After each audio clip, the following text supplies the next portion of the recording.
Hello everyone. Today we're gonna see how to add links to Instagram story. Firstly, you need to open Instagram and swipe your stories, then snap a photo or video, or choose one from your gallery. Tap the sticker icon at the top, then tap on link. It looks like a little chain link. Pass your link into the field. It can be a YouTube video, product, blog post, or anything. Then tap done. You can tap the sticker to change the color or style and place it anywhere you want on your story.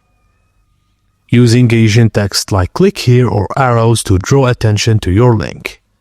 And that's it, as simple as that. You just made your stories clickable with link stickers, perfect for promotions, blogs, and more. And that's it guys, thank you for watching, and please don't forget to like and subscribe for more.